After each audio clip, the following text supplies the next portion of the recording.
Hey everyone, welcome back to the Dev Challenge. Today is day 34 and we're diving into one of the most essential sorting algorithms in computer science, quicksort. Quicksort is a highly efficient sorting algorithm and it's widely used because of its simplicity and speed. The idea is pretty straightforward. It uses a divide and conquer strategy to sort elements. Let's break it down.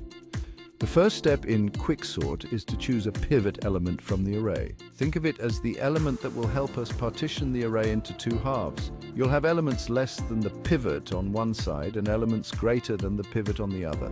Here's how it works. You start by selecting a pivot. This can be the first element, the last element, or even a random one. It doesn't really matter. For simplicity, let's choose the last element as our pivot.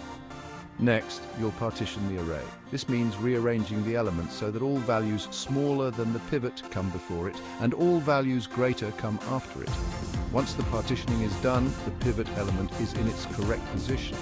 This is where quicksort shines. It recursively sorts the subarrays on either side of the pivot. To implement this, you'll typically see a function like this, Python def quicksort r.